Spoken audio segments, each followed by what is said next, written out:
Peace fam, this is Ayapo, and I want to thank you for tuning in. And, huh? Oh, this? You know, it's because I was thinking the other day about openness and the fact that, we don't have to put like all our business out in the street, but there are times that I think maybe we should be a little more transparent.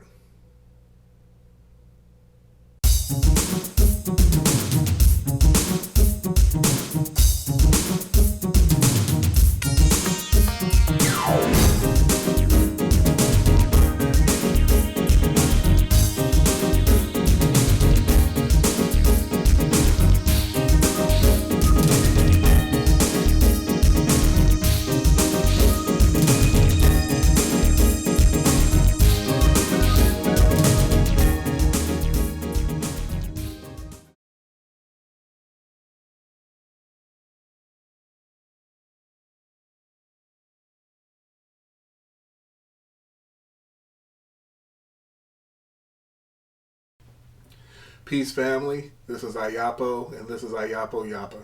Ayapo Yapa, of course, is an acronym that stands for if you aren't pissed off, you aren't paying attention.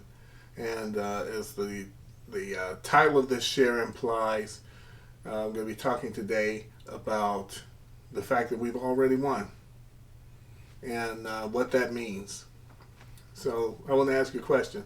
Did you know that in 2015, over $1 billion, billion with a B, went unclaimed from lottery winners? Like there were people out there who hit the lottery for different amounts, different and varying amounts, and they never claimed the prize money. And like I said, that was from 2015. And there's over $1 billion went unclaimed. The reason I'm telling you that is that somewhere bopping around out there are people who have won anything from $5 all the way up to like 100,000 and even $1 million. Some of them, according to the statistics I read. I mean, literally hit for $1 million and over $1 million, and they have never claimed it. Um, so they're walking around out there, going to work every day, going to a job they hate, being in debt, paying bills. Some of them may even be going bankrupt. I'm talking about like the big winners now. May even be about to go bankrupt or whatever, and they have $1 million just sitting out there someplace, and they don't even know it because they have a winning lottery ticket. They won, and they don't even know that they have won. When it comes to us, we have, when you look at what's happening, at least I'm going to narrow it to the United States. I could like even talk about South Africa, but I'm going to narrow this to the United States. When you look at what's happening in the United States and the way that the tide is turning for our people, the way that the tide is turning for white America, they're in the grips of an opioid epidemic that's wiped them out. Their birth rates are pitting out. They they're dealing with mass shooters. They're dealing with like pedophiles and sexual deviants, and just all this host of things that are tearing them down.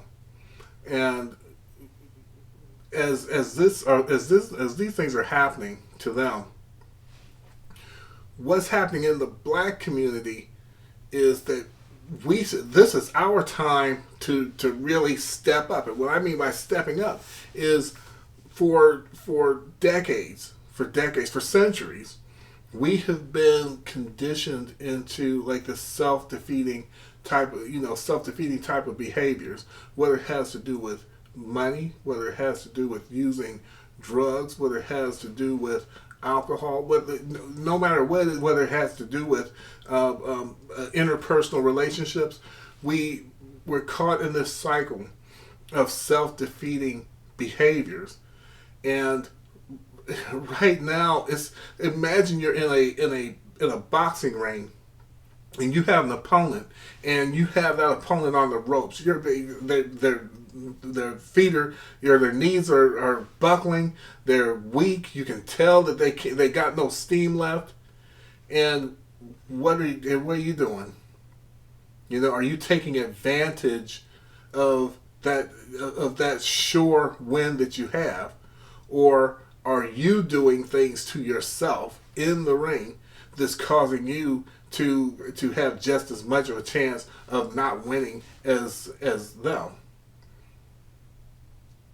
See, right now in the midst of while all this is happening, this is when we need to kind of reassess the way that we're thinking, reassessing the way that we're doing things, because we don't know that we've won. Just like the person with that lottery ticket, that over $1 million lottery ticket, they're still continuing to live the way that they're living, not knowing that they're rich, not knowing that they have won. And why do they do that? Perhaps it's because, say, every week, every Friday, for 5 or 10 years, they go and buy a lottery ticket. And for 5 or 10 years, they've lost. And so now they just buy it out of force of habit and then just throw it in a drawer. Then they finally hit it, and they don't even know it. Because they stopped checking the numbers a long time ago. What they are doing is just repetition. I hope what I'm saying is making some kind of sense. What they're doing is just repetition, and so they won, but they don't know that they won,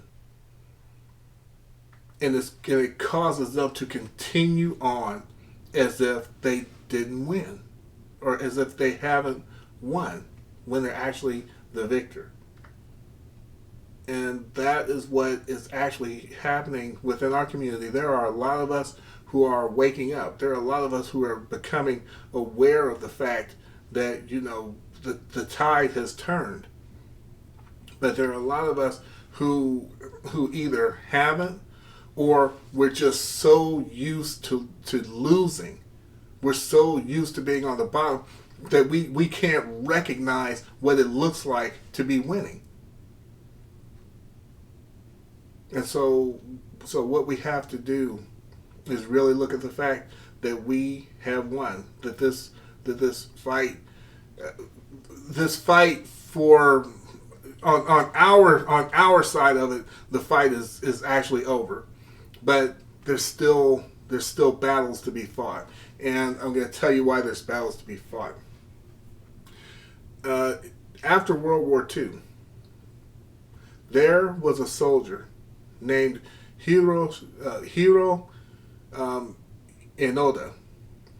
I think it was Hiro Inoda, and he was I think on an island. I'll have to research this a little more, but he was on an island for 29 years, and in that 29 years, he didn't know that the war was over. He's a Japanese soldier, and he didn't know that World War II had ended and that the Japanese had lost.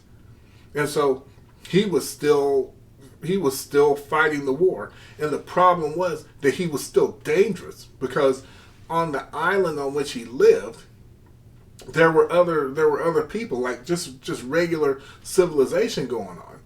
And after all was said and done, him and some of the troops that were with him, that were under his command, they had killed over 30 people in that 29 years because they thought that they were still fighting the war.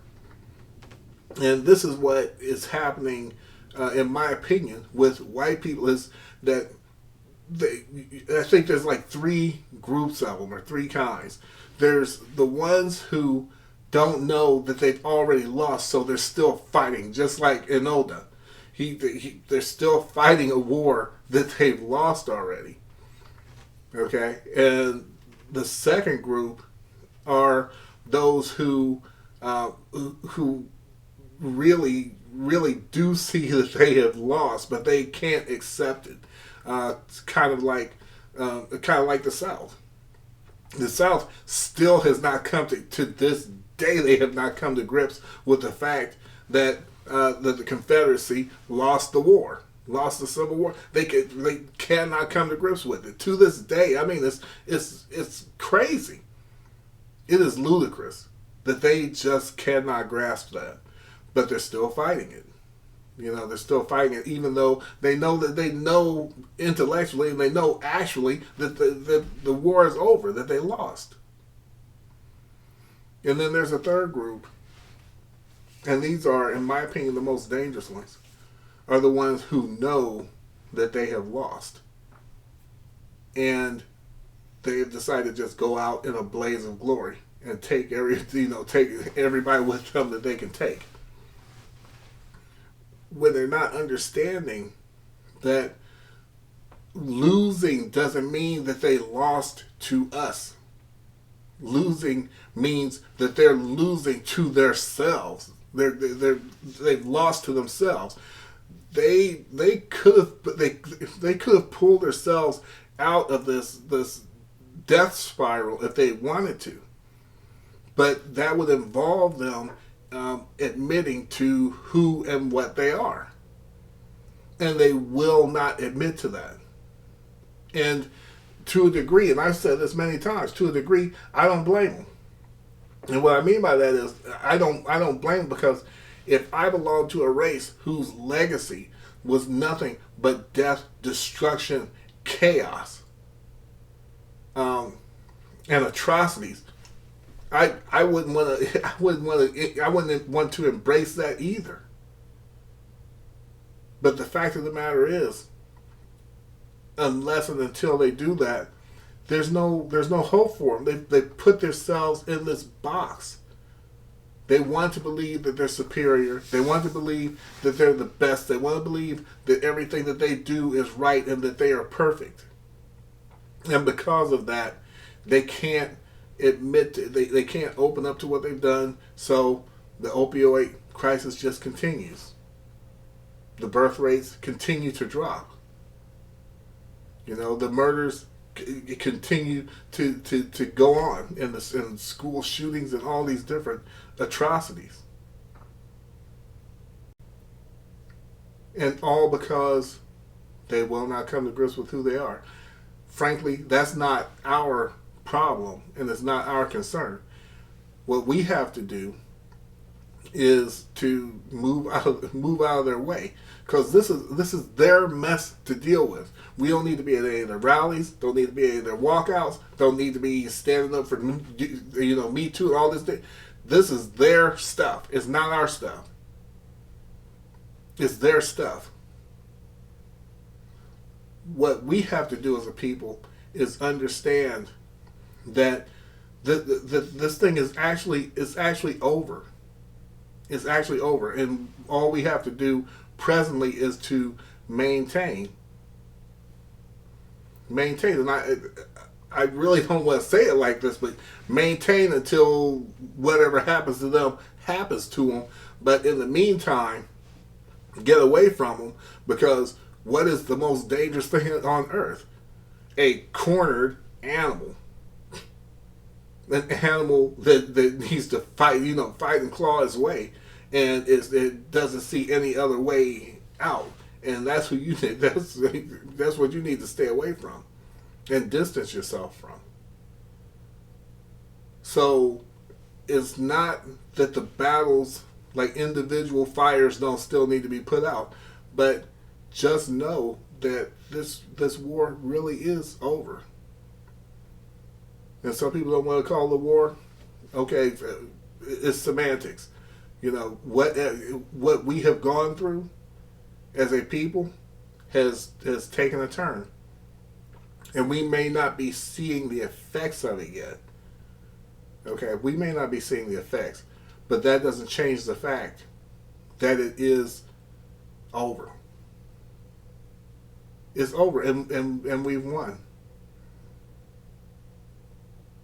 Okay, so that's about it.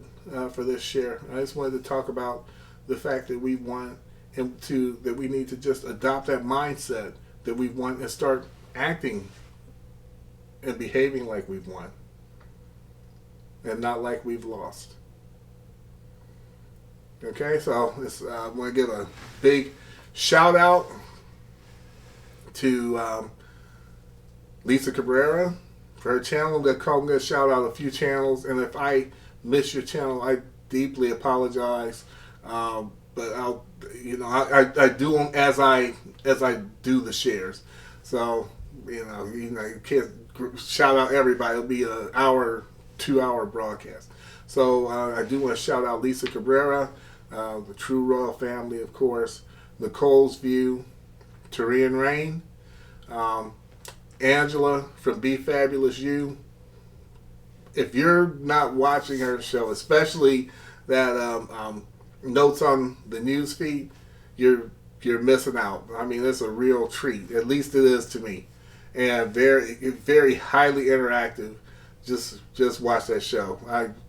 That's my sis. Anyway, Angela from Be Fabulous You, Nikki Justice, the real Aaron Collins, Cap. Everybody knows Cap. And he's putting music up all the time, so of course I'm going to give you the link. Fame Dome, and special shout out to S. Wiseman. She says she's going to be uploading something within the next week or two, so I'm looking forward to that. And I want to give a big shout out to Sonia Seas, who put me on blast on Aaron Collins' live stream. Which okay, I'm gonna start doing live streams. Don't know when. It's gonna be really soon though. Now, I'm not talking about like a month from now or whatever.